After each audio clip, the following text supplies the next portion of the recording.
자, 여러분, 드디어 세계문화권 문화와 다양성 요 7-1단원을 이번 시간에 마지막 정리를 하면서 끝내도록 하겠습니다. 자, 정리하기. 이 부분은 216쪽 EBS EBS 개념 완성 216쪽에 가면 이제 똑같은 내용, 비슷한 내용이 있습니다. 참고해가지고 설명을 듣기 바래요. 앞부분에 있었던 내용을 이제 모두 다 배경 지식으로 삼아서 총괄해가지고 내용을 보면 될 것 같아요. 북서유럽부터 들어갈게요. 자, 북서유럽, 영국, 아일랜드, 다음에 베네룩스 3국, 독일, 북유럽 요죠. 게르만족이랑 개신교 비율이 높다. 맞죠? 했죠. 서한해양성 기후를 바탕으로 혼합농업과 낙농업이 발달해 있다. 자, 요 유럽의 북서유럽 지역은 서한해양성 기후라고 해요. 아, 참. 요 지금 쌤 생각에 2단원의 기후와 인간생활 해가지고 여러분들 진도 나가고 있잖아요. 그 부분이랑 서로 또 얽히고 엮여있는 단원이에요. 서한해양성 기후는 겨울철 온도가 그렇게 내려가지 않는다. 온화하다. 여름철 고온이 아니라 상대적인 거예요. 저온이다. 그러면 기온의 연교차가 어떻다? 연교차가 낮다. 요러한 작다. 요런 기후를 서한해양성 기후라고 불러요. 요런 형태로 나타나는 거. 자, 그런데 이제 주로 보면 겨울철 기온이 영하 3도 밑으로 떨어지면 냉대 기후라고 하거든요. 그래서 영하로도 잘 안 내려가는 편이에요. 한 영하 1도? 이렇게 됐는데 여름철 기온은 아무리 많이 올라가 봐야 18, 19도인 거죠. 이런 날씨 어때요? 살고 싶어요? 살고 싶지 않아요? 쌤은 이런 데 좋아하는데. 자, 요런 환경인데 요렇게 기온 편차가 나타나는 이유가 뭐 때문이냐면 지속적으로 대서양에서 불어오는 해양성 바람 때문이죠. 해양에서 불어오는 바람은 물이 있는 곳에서 불어오는 바람이에요. 습하죠. 습한 공기는 비열이 높을까 낮을까? 비열이 높다. 물질 1g을 1도씨 높이는데 들어가는 열량을 비열이라고 한다는 거 배운 적 있죠? 근데 해양에서 불어오는 바람, 육지에서 내륙에서 불어오는 바람을 생각해 보세요. 어떤 바람이 물을 더 많이 함유할까요? 해양에서 불어오는 바람이죠. 그럼 해양에서 불어오는 바람은 온도 편차를 크게 낼까요? 적게 낼까요? 온도 편차를 작게 내겠죠. 비열이 높기 때문에. 비열이 높으면 아무리 가열해도 온도가 잘 안 올라가고 아무리 식히려고 해도 온도가 잘 안 떨어지게 되죠. 그죠? 그래서 기온의 편차가 적다. 자, 그러면 해양의 영향을 많이 받고 편서풍이란 말 들어본 적 있죠. 그죠? 자, 요 서유럽의 왼쪽 편은 다 바다예요. 대서양. 대서양에서 불어오는 바람, 이 바람이 바로 편서풍이에요. 그래서 편서풍 플러스 해양의 영향 때문에 북서유럽은 서한해양성 기후, 연교차가 적은 서한해양성 기후가 나타난다. 이를 바탕으로 혼합농업과 낙농업을 한다. 낙농업 완전 상업적으로 목축을 하는 거지. 그래서 상업적으로 목축을 해버리면 어떻게 되냐면 그러면 대량으로 젖소 키워서 우유, 육가공품 다 만들어내겠죠. 그죠? 네. 이렇게 하는 거 낙농업. 혼합농업은 여러분들 중학교 때 배웠을 거예요. 가축 사육이랑 그다음에 뭘 같이 한다? 작물 재배를 같이 섞어서 한다. 자, 이런 걸 재배 혼합농업이라고 불러요. 가축 사육 플러스 작물 재배 같이 한다. 자, 주식은 육고기 아니면 밀이라고 했잖아요. 북서유럽은. 근데 원래 밀농사 지역이 인구 부양력이 높지 않다라고 얘기했잖아요. 그래서 과거에는 유럽 지역은 인구 밀도가 높은 지역이 아니었어요. 자, 그랬는데 산업혁명이 영국에서부터 시작이 돼요. 그 이후부터 대량 생산이 가능해져요. 뭐 때문에? 기계를 사용하잖아요. 산업혁명 이후에. 기계를 사용하면서 기계화로 대량 생산이 돼요. 결국 식량도 마찬가지가 되겠죠? 이러면서 인구가 폭증하기 시작했던 거예요. 유럽 쪽에서. 이해하겠죠? 그죠? 원래 1차 산업만 생각했을 때는 동아시아보다 훨씬 인구가 낮았다, 작았다. 자, 쌤이 가서 사진을 찍은 거예요. 영국이랑 아일랜드에 가게 되면 이런 목가적인 풍경을 많이 보게 돼요. 자, 양떼들이 막 돌아다니죠. 어떤 펜스 쳐놓은데 양떼들이 마구마구 돌아다니면서 똥 싸면서 비료 역할을 해주죠. 그러면서 토양은 나름대로 척박한 토양이었는데 비옥해지기 시작하는 거야. 그 다음에 여기서 막 풀이 자라는 거지. 이 풀을 다시 양들이 먹고 살게 만들어주게 되겠죠. 여기서는 사실 그 가축을 위한 뭐 사료용 작물 재배라고 볼 수는 있겠어요. 하지만 인간은 이 가축이 잘 자라고 나서 도살해 가지고 고기 먹잖아요. 그리고 인간용으로 사람용으로 이제 밀농사하는 지역도 근처에 있을 거예요. 그래서 혼합 농업을 하는 지역이다라고 생각이 들면 돼요. 여기 건초더미 보이죠, 그죠? 작물 수확을 인근의 근처에 밀농사지대에서 다 하고 난 다음에 남아있는 건초더미들을 똘똘똘 말아서 이런 식으로 보관을 해두죠. 그러면 나중에 이제 먹을 게 없을 때 요 건초 더미를 꺼내 가지고 양한테 주는 거라. 자, 작물 재배, 가축 사육을 함께 동시에 진행하는 거죠. 여기 있는 사람은 누구냐고요? 제가 찍은 우리 가족이에요. 네. 그다음 자, 유럽 문화권. 그러면 이제 좀 더 볼게. 자, 서해안향성 기후예요. 대서양을 건너온 습한 공기가 유럽, 서유럽 지역을 지나가면서 비를 뿌리게 돼요. 자, 비열이 높다. 공기 자체가 물방울을 많이 함유해서. 그래서 온도차가 많이 나지 않는 그런 서늘하면서도 온화한 날씨가 지속돼요. 그러면 이런 습한 공기, 그리고 습한 땅, 그리고 서늘한 날씨, 기온, 이런 데서 잘 자라는 작물, 밀이라든지, 뭐, 보리, 이런 걸 키우게 되고, 그 다음에 잔디는 잘 깔아지게 되죠. 연중 계속 습하니까 잔디가 잘 이제 조성이 돼요. 이런 곳에서 양이랑 소랑 돼지를 키우게 되고, 그 다음에 또 옥수수도 심어요. 식민지배를 했던 국가에서 가져와가지고, 중남미에서 옥수수가 원산지라 그랬잖아요. 거기서 가져와가지고 옥수수 심어서 대량 생산하죠. 그 다음에 이 옥수수를 소, 양, 돼지한테 막 먹여요. 먹여서 키워요. 자, 작물 재배, 가축 사육을 같이 하죠. 인간도 먹어요. 네, 이렇게. 이런 이제 요런 농업을 혼합농업이라 부른다. 그래서 혼합농업은 서늘한 기후 조건을 활용한 바로 서해안양성 기후 조건을 활용한 서늘하고 습한 자, 기후 조건을 활용한 농업 방식이었다 이 말이죠. 그러면 지나갈게요. 그럼 아까 봤던 요게 밀, 그 다음에 뭐 보리나 호프 같은 게 있을 거예요. 보리나 호프. 호프라는 게 있는데 요거 맥주 만드는 데 써요. 그래서 이제 보면 독일 같은 데 가면 아이고 왜 이래. 독일에서는 밀이나 호프를 이용해 가지고 만든 요런 형태의 발효된 맥주를 마시게 되고, 그 다음 아까 돼지를 통해서 돼지고기를 가공시켜서 소세지를 만들어서 먹게 되죠. 그래서 독일인들이 마찬가지로 이런 음식을 즐겨서 하는 데는 이유가 있는 거죠. 맥주 한 잔 들이키고 그 다음에 소세지 한 잔 하나씩 먹고. 얼마나 멋져요, 그죠? 자, 아니 얼마나 멋진 건 아니고 그냥 맛있더라. 그 다음에 젖소. 자, 젖소를 통해서 우유를 막 짜요, 사람이. 자, 사람이 우유 막 짜서 이거를 가득 담아서 우유를 한 번 더 정류시키죠. 그런 다음에 이걸 이제 마시거나 혹은 가공시켜서 아이스크림 만들고, 그다음 치즈 발효시켜서 치즈 만들고, 이렇게 해서 이제 북서유럽 지역은 음식 문화가 이런 방식으로 발달했어요.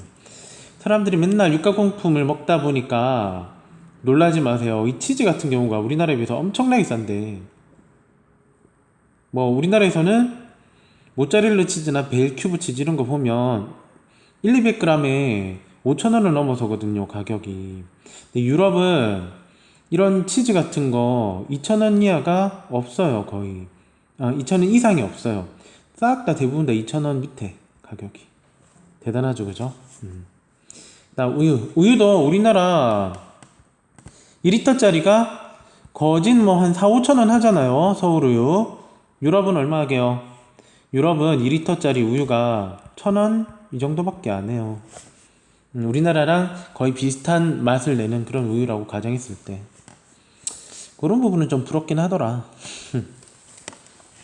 자, 이렇게 해서 북서유 유럽까지 한번 봤고, 문화권 남부유럽은 라틴족 카톨릭교를 믿는 비율이 높다 그랬죠, 그죠? 자, 남부유럽 지역은 포르투갈, 스페인, 프랑스, 그 다음에 이탈리아, 그 다음 밑에 내려 그리스, 자, 요런 지역이라고 볼 수 있어요. 뭐 터키도 끼워 넣어줄게요, 이렇게. 자, 이 지역이 라틴족 카톨릭교를 믿는 비율이 높다는 거예요. 이게 뭐 터키 이슬람교 아니에요. 맞아요. 그러니까 일반적으로 그렇다 이 말이에요. 알겠죠? 자, 이거 태클 걸려올까봐 터키 빼버려야 되겠다. 그 다음에 지중해선 기후를 바탕으로 수목농업과 관광산업이 발달했다. 수목농업 하면 나무에서 얻어내는 농업, 올리브 나무라든지 아니면 뭐 코르크 나무 이런 걸 통해서 이렇게 제품을 얻어내는 거지. 그 다음 관광산업, 지중해 관광산업 굉장히 발달했죠. 쾌적한 지중해식 기후 환경에서 아주 예쁜 가옥 같은 거 막 만들어내니까 기후도 좋고 가옥 뭐 볼 것도 많고 경관 멋지지. 이러니까 관광업이 발달하는 거지. 첫 번째 이제 볼게요. 수목농업 이런 거요. 이거는 코르크나무 이렇게 생겼어요. 나무 껍질을 벗겨가지고 우리 그 말랑말랑한 그 코르크 마개 같은 거 본 적 있죠, 그죠? 와인병에 꼭다리 달려있는 게 코르크 나무예요. 그 다음에 굉장히 많이 심어져 있는데 이런 거 다 올리브 나무. 자, 이 올리브 나무에서 나오는 열매를 따서 올리브 오일을 만드는 거죠, 그죠? 다음에 포도 마찬가지다. 수목농업 포도도 이제 나무 열매죠, 그죠? 그런 것들 이렇게 따서 뭘 만든다? 와인을 만든다. 그러니까 와인을 담아서 나중에 코르크 나무에서 딴 코르크로 마개를 만들어서 딱 뚜껑을 덮는 거죠. 좋다, 그죠? 자, 코르크 나무 형태 이렇게 껍질을 이런 식으로 벗겨내는 거라. 대단하다. 그 다음 벗겨낸 껍질에 있는 요거를 마개 형태로 딱 빼가지고 써버리면 되는 거지. 아이고, 왜 안 돼? 요렇게 보이죠, 그죠? 자, 이런 식으로 해서 남부 유럽은 지중해성 기후를 중심으로 해서 됐는데, 지중해성 기후 이 단어에서 분명히 배웠지 싶긴 한데 다시 한번 볼까요? 지중해성 기후는 어떤 식으로 해서 이렇게 형성되는 기후인가? 여름과 겨울을 또 나눠볼까요? 여름에 지중해성 기후 되게 특이한데 여름 바짝 말라요. 고온 건조. 근데 겨울은 어떻다? 겨울은 온난해요. 온난하고 습유난 편이에요, 상대적으로. 자, 왜 이런가? 원래 그 지중해성 기후 바로 밑에 건조문화권 있잖아요. 건조기후 지역이잖아요. 근데 여름이 되면 어떻겠어요? 이 사막에 있는 고기압 덩어리가 엄청 커지겠죠. 그러면서 지금 지중해 지역이 사막에 있는 아열대 고압대 안에 다 포섭돼 버리는 거라. 그러면 엄청 사막기후적인 특성, 고온건조한 특성이 나타나겠죠, 여름엔. 하지만 상대적으로 겨울이 되면 어떻게 돼요? 겨울이 되면 이 고압대가 쪼그라들게 되겠죠. 자, 안쪽에 사막지역 안쪽으로 쪼그라들어서 내려가 버린다. 그러면 원래 이것도 말하면 되게 길지만 쉽게 생각해요. 아주 뜨거운 공기와 아주 차가운 공기가 있으면 이 사이에는 전선이 만들어지면서 비가 오잖아요. 이게 이제 한대전선이라 부르는데 이 한대전선이 어떻게 된다? 겨울이 되면 사막에 있는 고기압이 쪼그라드니까 한대전선도 같이 밑으로 내려오게 되겠죠. 한대전선이 내려와 버리면 지중해 지역에 걸치게 돼서 겨울철에 수변하게 비가 오는 편. 하지만 기본적으로 지중해 지역은 위도가 높은 것도 아니고 바로 밑에 사막도 근처에 있고 하다 보니 온난한 편이에요. 그죠? 자, 이런 식으로 이해를 해주면 돼요. 이해를 하는 게 더 중요한 것 같아요, 기후 쪽은. 자, 그럼 보세요. 선생님이 갔다 왔거든요. 집중해죠. 그리스인데 아까 수목농업도 발달하고 관광산업도 발달하고 했다고 했잖아요. 보세요. 관광산업이 안 발달하게 생겼나. 가옥 경관이 진짜 멋지죠. 아, 여기 어디냐 하면 산토리니란 데인데 그리스에. 아, 또 가고 싶다 진짜. 여기 정말 멋지더라고요. 산토리니는 신혼여행지로도 되게 유명한 곳이에요. 여러분들도 나중에 돼가지고 신혼여행 갈 때 한번 가보세요. 이죠. 가옥이 모두 다 흰색이에요. 그리고 절벽에 딸랑딸랑 매달려 있죠. 근데 가옥 색깔이 왜 하필 이렇게 하얀 색깔일까? 아는 사람? 누가 안다. 지중해 지역 가옥, 지중해 성 기후는 아까 기후와 연관이 돼 있어요. 이 가옥도. 어떻다? 이 특성이 고온 건조하다 여름철에. 자, 그러다 보니까 햇빛을 피하거나 반사시키는 게 훨씬 더 중요하게 취급이 됐던 거예요. 겨울철에 살짝 추운 것보다. 그래서 햇빛을 반사시키려면 이 집 색깔을 어떻게 해야 된다? 흰색으로 모두 다 도배해야 된다. 그래서 햇빛 반사하기에는 흰색이 조금 우중충한 색깔보다 훨씬 낫죠. 그 다음 좀 그늘을 지어야 되잖아요. 그래서 집들은 따닥따닥 달라붙어서 대부분 다 이런 식으로 아주 작은 이런 공간, 골목길처럼 돼 있어요. 모든 집들이 골목길을 조성하면서 형성이 되어 있는 거죠. 그 다음 저의 모습 얼굴 빼. 자, 그래서 여기서 산토리니에서 뭐 옛날에 포카리 스웨트 광고 찍었다고 막 그러던데 그런 데 가가지고 촬영을 했어요. 그 다음 동구유럽도 뭐 여행을 하긴 했지만 동구유럽은 중요도가 떨어져서 크게 말하진 않을게요. 자세하게는 슬라브족이 좀 있대요. 그 다음 그리스 정교가 우세하대요.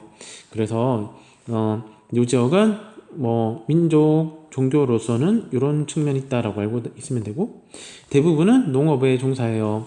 혼합 농업에 종사하는 비중이 높은 편이다 라고 생각해도 되겠습니다. 밀농사 지대도 있고.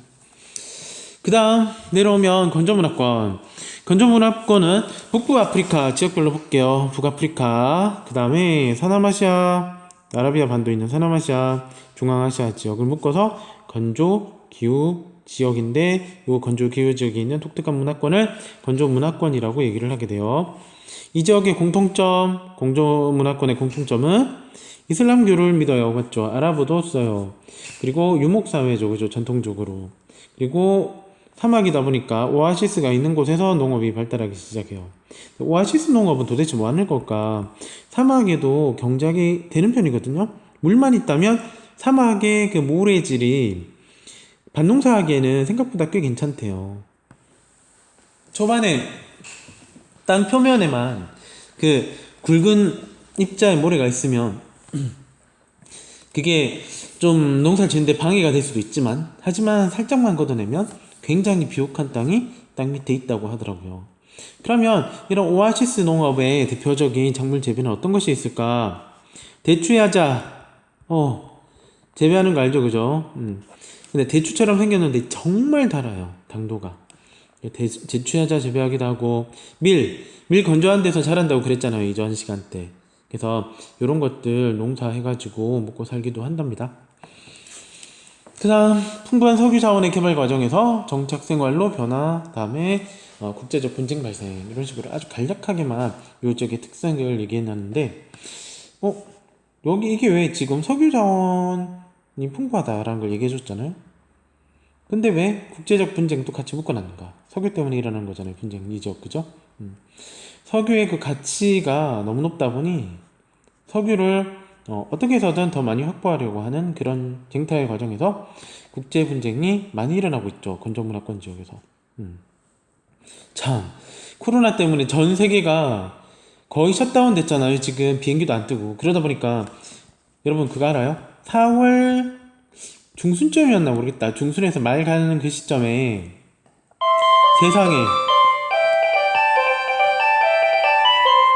세상에 기름값이 마이너스였던 적이 있었대요. 기름값이 마이너스 30달러인가 이렇게 간 적이 있었다고 하더라고요. 그냥 30달러 돈 줄 테니까 기름 좀 가져가라. 와, 이런 일이 있을 수가 있나. 딱 하루 그랬다고 하대요. 그리고 원래 기름값이 100달러까지, 배럴당 100달러까지, 드럼통 배럴당 100달러까지 간 적이 있었대요. 그런데 이게 떨어져서 코로나가 극성을 부리는 3, 4월 달에는 $10, $15까지 가는 거지. 딱 한 번 돈 줄 테니까 가져가. 이랬던 적도 있었고. 어마어마하죠. 그러면 이게 지속되면 석유로 인한 국제 분쟁이 생길 수 있을까? 그런데 몰라. 이게 정말 건조문화권에만 있는 게 아니라 전 세계가 얽히고 설켜 있는 거라서 생길 수밖에 없긴 하지만 네. 자, 사막으로 가볼까요? 와, 건조문화권에 있는 사막으로 들어가니까 이렇게 고운 모래가 쫙 이렇게 물결치면서 존재해요. 쌤이 직접 가서 찍은 거예요. 이거 쌤은 어디를 갔다? 아랍에미리트에 한번 간 적이 있었어요. 가가지고 아랍에미리트에 정말 모래만 있는 사막지대를 간 거예요. 가서 봤더니만 우와, 물결 문양으로 형성이 돼 있는데 진짜 곱더라. 모래의 입자 알갱이도 아주 균질하고 해서 이게 바람이 날리잖아요. 바람이 날리면 물결 치듯이 싹 땅에 이렇게 조성이 되는 거예요. 자, 근데 쌤은 이걸 보고서 어디 쪽에서 바람이 잘 불어서 왔다라는 방향까지도 예측할 수가 있어요. 사실은 물결 무늬를 보고서 방향을 예측해요. 아는 학생도 있을 것 같은데 눈치로, 그죠? 한쪽은 극경사고 그늘진 곳, 한쪽은 완경사고 극경사 완경사, 극경사 완경사, 극경사 완경사 이렇게 돼 있죠. 자, 이거 지금 조그만 모래 물결 사구라고 부르는 건데, 자, 요게 지금 완경사 쪽에서 극경사 쪽으로 바람이 가야지만 이런 형태가 되지 않겠어요, 그죠? 이렇게 바람이 부는 거지. 그래서 방향만 맞으면 여기가 만약에 동이면 동서 이런 식으로 이제 결정 내릴 수 있겠죠, 그죠? 사진상으로는. 바람 방향까지도 사실 추측이 가능해요. 여기도 바람 방향 추측이 가능하네. 이렇게 불어왔겠죠, 바람이, 그죠? 그럼 바람이 쫙 땅을 휩쓸고 가면서 여기는 완경사, 그리고 반대편은 극경사를 만들어주겠죠. 이런 걸 해안사구라고 부른다. 그리고 이 해안사구가 상당히 큰 해안사구예요. 지금 여기 보이는 거는 차가 지나가는 모습이 보이죠. 이 차가 이렇게 지나가는데 해안사구 위를 지나갈 정도로 큰 거지. 아까 거는 물결무늬 모양의 해안사구고 조그만 거. 이것도 다 찍었어요. 이게 누구야? 결국 또 선글라스 쓴 국적 불명의, 민족도 불명의 사람이 있죠. 저예요. 터번까지 둘렀죠. 터번 씌워달라고 좀 이렇게 부탁드렸어요. 그리고 이거 사겠다고, 물건 사겠다고 그러고. 그랬더니 아저씨가 터번 이렇게 딱 씌워주시더라고요. 그래서 이거 쓰고 막 돌아다녔어요. 사막 투어할 때. 되게 재밌더라고요. 이렇게 하면 중동 사람이 착각하겠죠.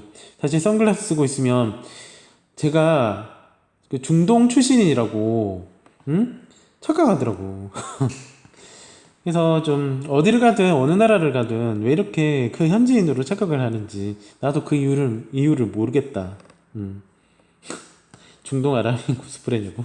그 다음에 사막기후 지역의 오아시스 농업 보이죠? 오아시스 주변을 따라서 이렇게 집을 짓고서 둥그스름하게 이제 물을 구하면서 사는 거라. 그러면 이 주변에서 대추, 야자, 나무들이 요게 지금. 그 다음에 근처에는 밀농사 짓는 데가 잘 보이진 않지만 이런 데서 지을까 모르겠다. 네. 그 다음 대추, 야자 모습 보이죠? 그죠? 이렇게 기어 올라가서 열매를 따는 거라. 그리고 또 다른 한편으로 아주 특이한 사막지대 한 군데만 보여줄게요. 이건 모의고사에서 한번 나오긴 했는데 설명 안 들으면 이건 모르겠죠, 그죠? 어떻게 해서 되는 건지. 전 세계에서 가장 비가 안 내리는 사막 지역이 있어요. 진짜 신기한 곳이죠. 1년에 비가 아예 안 오는 경우도 있대요. 근데 이제 내릴 때는 한 번에 쏟아질 때도 있지만 거의 진짜 몇 년 동안 비가 안 오는 그런 사막 지역도 있는데 한류 사막 지역이에요. 왜 한류가 그러는데 왜 비가 안 올까? 그것도 말하자면 무직인데 한류에 수면이 있고, 그죠? 한류 바다 수면, 한류 차가운 물, 자, 수면이 있어요. 그러면 찬 물이 있으면 찬 공기가 위에 이렇게 자리 잡고 있을 거잖아요. 찬 공기는 따뜻한 공기랑 비교하면 어떻다? 무겁다. 무거운 공기는 깔아앉는다. 그러면 공기가 깔아앉는다는 말은 무슨 말? 안정적이다. 그럼 이 공기는 막 뒤집어지고 이동을 해야 안 해요? 안 하겠죠. 안 움직여. 그리고 깔아앉는다는 말은 고기압 상태라는 얘기죠. 고기압 상태면 계속 맑음이야. 그런데 요 지금 고기압 상태로 공기는 깔아앉으면서 찬 공기가 안정적으로 가만히 있어요. 근데 위에는 당연히 따뜻한 공기가 있을 가능성이 크죠. 그럼 이 찬 공기와 따뜻한 공기가 서로 만나면 거기다가 한류 수면이기 때문에 바닷물은 계속 수증기를 공급할 거야. 그 과정에서 비는 안 오고 수면에 접한 지역에서 찬 공기와 따뜻한 공기가 만나는 부위에서 거대하게 이렇게 구름이 생겨버리는 거죠. 수면에 딱 접한 구름인 거예요. 이 구름 안엔 수증기가 다량 함유되어 있어요. 그런데 수증기가 비가 올 만큼의 수증기가 아닌 거라 그냥 구름 형태만 만들어지고, 그래서 요 바닷가 해안 근처에 있음에도 불구하고 절대 비도 안 오고 그냥 사막 형태로만 가만히 있는 거지. 요런 사막이 존재한대요. 진짜 어디냐면 앞에 나가볼까? 라틴 아메리카의 페루랑 요 지금 칠레 해안선 지역에 있는 요 지역 제가 좀 진하게 지금 표시했어요. 보여요? 막 내가 지금 색깔 칠하고 있는 거. 자, 오른쪽 아래쪽에 보이지? 자, 요 지역에 있는 사막이에요. 해안가 사막. 요거를 아타카마 사막이라고 불러요. 사실 다시 가서 내가 적어줄게요. 있네. 아타카마 사막. 자, 이 사막이 요렇게 형성이 되는 거라 특이하죠. 그래서 이 아타카마 사막에 물을 구하려면 어떻게 해야 되지? 인간은 머리를 잘 굴리잖아요. 막 짱돌을 굴려서 기발한 아이디어를 냈는데 그게 바로 이거예요. 바람이 사실 잘 불지는 않지만 한 번씩 바람이 불 때는 구름을 가져오겠죠. 그 구름이 그물을 통과하게 하는 거라. 구름이 그물에 장애물에 막혀가지고 이런 식으로 물방울을 만들어주는 거죠. 무슨 말이냐? 자, 볼까요? 구름을 몰고 오는 바람이에요. 또 구름을 몰고 오는 바람이 온다. 그랬다가 충돌. 그 다음에 물방울이 뚝뚝뚝 그물에서 떨어지면 여기 아래쪽에 보는 바와 같이 이렇게 물통에다가 물 받아가지고 이거 가지고 쓰는 거지. 진짜 힘들게 산다, 그죠? 사막 기후 지역이 결코 살기 좋은 곳은 아닌 것 같았어요. 여행 다녀보니까. 자, 이래서 사하라 사막, 이제 사막은 끝났고, 그 다음에 사하라 사막 이남 지역, 그다음 대부분은 다 열대기후 지역이에요. 자, 아프리카 문화권 지역, 사하라 사막 이남. 사하라 사막이 어디 있냐? 여기 있거든. 자, 여기 비금친 곳. 여기가 사하라 사막. 그러면 여기 밑에 지역은 황토색 부분이 아프리카 문화권이 있는 곳이 바로 열대기후 지역, 그죠? 아프리카 문화권, 중남부 아프리카 문화권이에요. 어떤 특성을 가진다? 유럽 식민지배 영향을 받았다. 종족 국경이 대부분 불일치한다. 이것 때문에 분쟁이 끊이지 않는 안타까운 지역이에요, 그죠? 자, 부족 단위의 원시 문화도 있고, 그 다음에 이동식 화전 농업을 한다. 좀 이따 보여줄게요. 어떤 건지 이게 이동식 화전 농업이. 그 다음에 플랜테이션 농업을 한다. 기업적인 그 식민지배 형태 유형의 농업이에요. 자, 한번 볼게요. 이것도 이제 구체적으로. 자, 아프리카 문화권. 자, 국경과 부족의 경계가 전혀 일치하잖아요. 부족들이, 어떤 부족들은 한 국가 안에 한 국가 안에서 수백 개의 부족들이 있는 경우도 있어요. 근데 사례를 들어줄게요. 이게 진짜 있었던 일인데, 대부분 아프리카의 국가들이 겪고 있는 일이에요. 니제르가 있다 칠까? 니제르에 지금 A 부족이 사는 지역, 요 경계구역 보이죠? 예. 그 다음에 B 부족이 사는 지역, 경계구역 보이죠? 그런데 요 지금 A 부족과 B 부족은 원래 요렇게 이제 가만히 놔두면 그냥 평화롭게 살 텐데 프랑스가 와가지고 선을 쭉쭉 긋는 거라. 요거 니제르 너네 땅 만들어. 요거 우리가 니제르란 나라로 해가지고 요거 관리하겠어. 이렇게 해버렸어요. 근데 A 부족과 B 부족은 원래부터 역사적으로 다 앙숙관계였던 거예요. 같이 있기 싫어요, 한 나라 안에.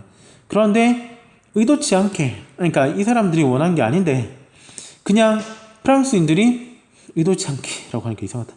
프랑스인들이 아예 그냥 의도적으로 그냥 국경을 쭉 다 그어버린 거야. 그러니까 이 프랑스인들은 관할하기, 통치하기 편하게 하려고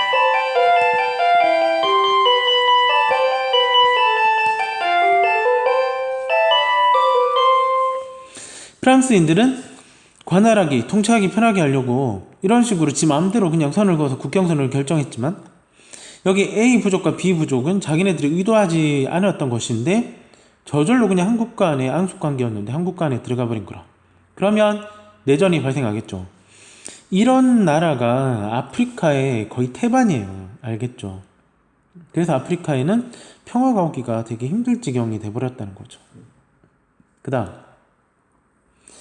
자, 이제 아프리카 문화권에서 이제 아까 얘기했던 요 이제 두 번째 이동식 화전이랑 플랜테이션 좀 더 볼게요. 자, 이동식 화전 농업이 뭐예요, 선생님? 이렇게 묻더라고, 그죠? 자, 먼저 이거 어떻게 하냐면 이게 가장 원시적인 농업 경영 방식인데 불을 막 놓아서 의도적으로 인간이 불을 막 피우는 거라. 피워서 산림을 막 제거해. 그러면 재가 막 생길 거잖아요. 이 나무들이 탄 다음에 생기는 재. 근데 여러분 그거 아세요? 나무들이 탄 다음에 생기는 이 재가 거름으로 그렇게 좋대요. 그러니까 옛날 사람들이 이렇게 계속 불질렀던 거라, 산에. 그래서 이제 나무가 타고 재가 막 이렇게 놓여지고 위에 이게 거름이 되면서 작물을 막 재배하면 진짜 잘 자라는 거야. 카사바나 옥수수 같은 작물을 재배했던 거야.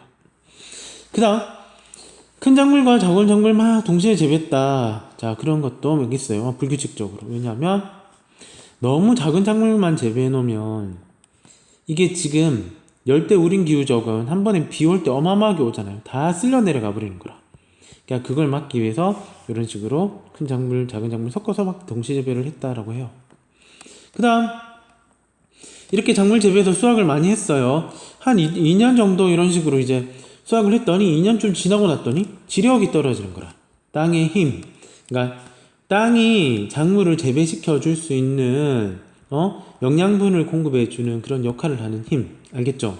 이 땅의 지력이 다 소모가 되니까 원주민들은 어떻게 한다? 다른 새로운 땅으로 이동을 해서 가요. 이동을 해서 가서 또다시 불질러서 경작을 하는 거라. 그래서 이동식 화전 농업이라고 얘기하게 됐던 거랍니다. 자, 그 다음에 쌤이 아프리카 지역뿐만이 아니라 동남아시아 지역 일대에 가면 요런 이제 플랜테이션 경작 지역을 볼 수 있어서 쌤이 이제 스리랑카를 갔다가 찍었던 사진이에요. 와, 여기 보면 진짜 멋지죠? 산이 하나가 전체가 그 보석 녹차밭처럼 차밭이 되는 정도인데 그 이상을 넘어서서 보석 녹차밭은 그 왜 산 하나잖아요. 여기는 그냥 산맥인 거야. 산맥, 산줄기 전체 모든 지역이 다 차밭이에요. 어마어마하더라고요. 이렇게 경작할 수 있는 거는 원주민들이 경작하는 거예요. 절대 원주민들이 이렇게 하지 않죠. 이거는 다 영국의 식민 지배 하에 있을 때 서구 열강 영국인들이 와가지고 이제 그 스리랑카 같은 경우는 서구 열강이 어떤 거대한 자본을 가지고서 자본을 투입하고 플러스 원주민의 노동력을 활용하는 거라. 그래서 그 다음에 그러니까 거대한 자본으로 아주 넓은 지역을 땅을 다 매입하고 원주민들의 노동력을 활용하고 그리고 당연히 좀 더 뭐 선진화된 기술력도 넣겠죠. 대량 생산을 하는 거지. 자, 요렇게 해가지고 대량 생산해서 경작해내는 이런 방식을 플랜테이션 경작이라고 불러요. 알겠죠? 네. 그 다음에 앵글로 아메리카. 앵글로 아메리카는 다른 측면보다 이제 봐야 될 게 한 가지가 있어서 민족 관련해서 그때 지난 시간에 얘기해줬던 거 마무리 한번 정리하고 끝낼게요.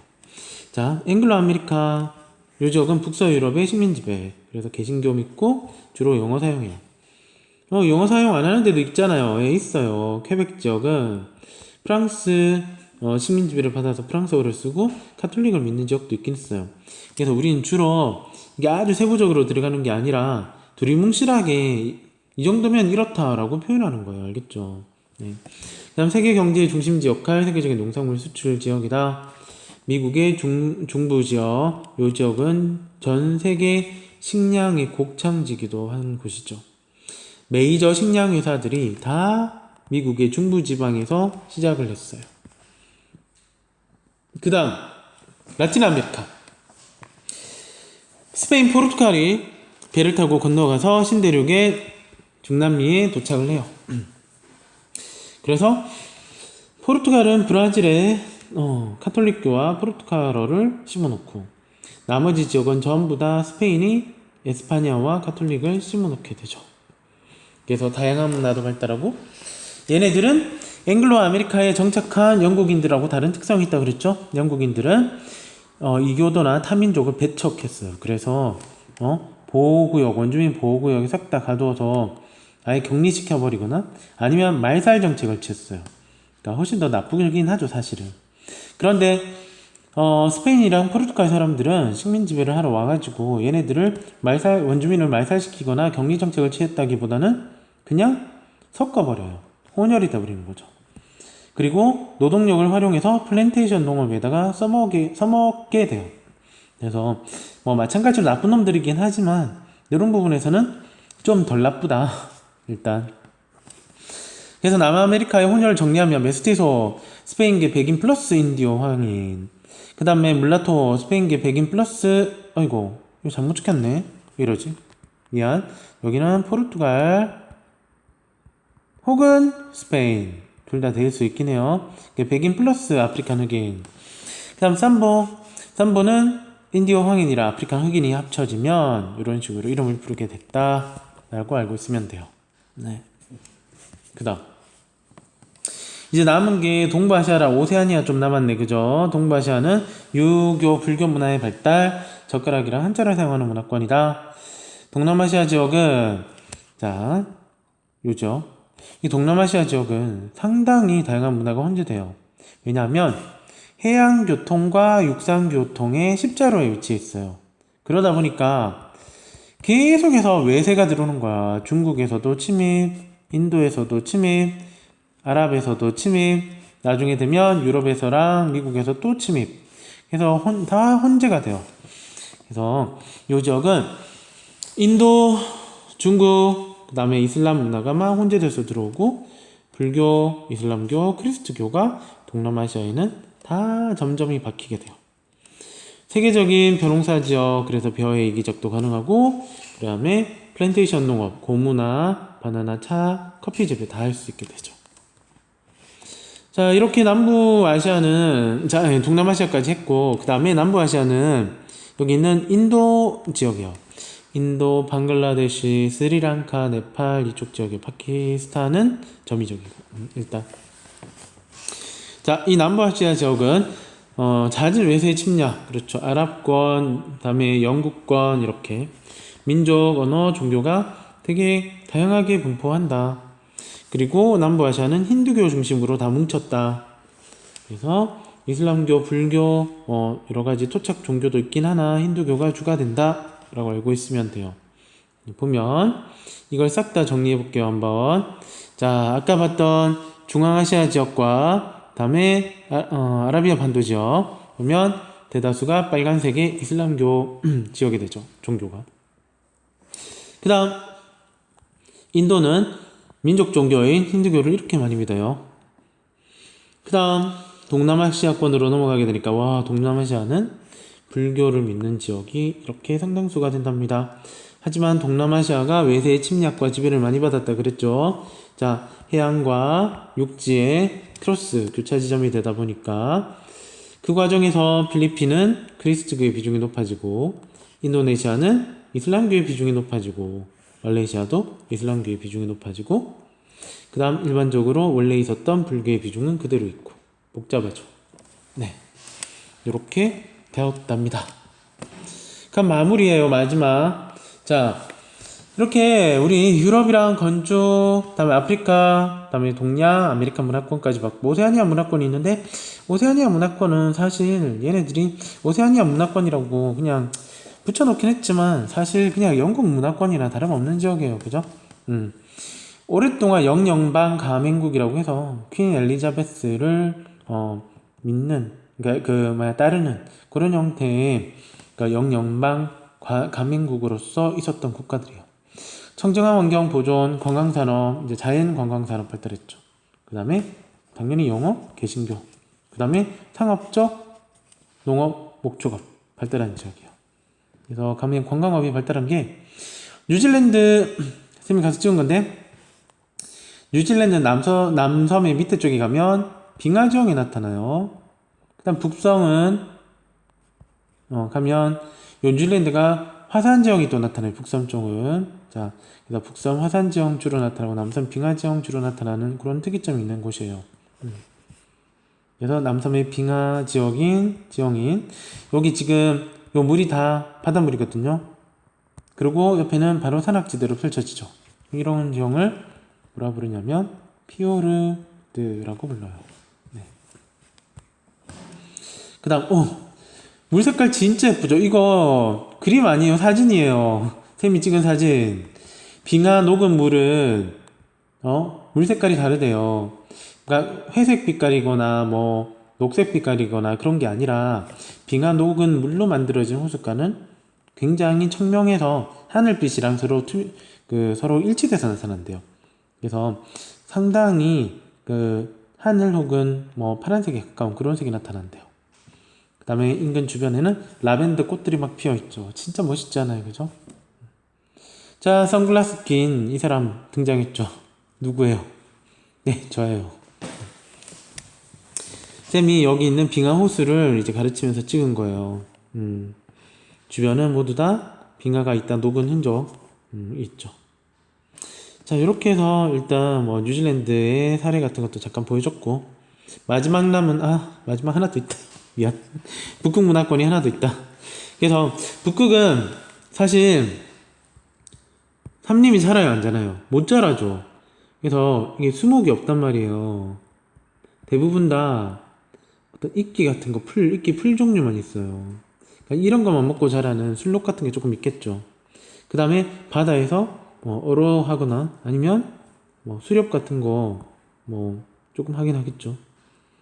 술록 같은 걸 가지고서 키워가지고 잡아먹으니까.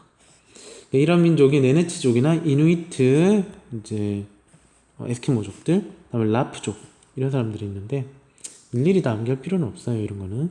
자, 그래서 이런 전통적 생활 양식이 다 사라지고 최근에는 현대 문명이 들어와가지고 옛날에 여러분들이 많이 책 속에서 읽었었던 이글루라고 부르는 얼음집은 요즘에는 존재하지 않는답니다. 자, 이 사람의 이 그 북극 지방의 식습관이 참 특이해요. 그냥 상식적으로 생각해 봐도 여러분이 알 거잖아요. 완전 얼음 빙판 위에서 살면, 그러니까 뭐 요리해서 막 먹으면 불을 지피기도 힘들지만 불 지펴서 녹으면 뭐 얼음 녹을 거잖아. 먹으면 녹을 거잖아. 말이 꼬였다.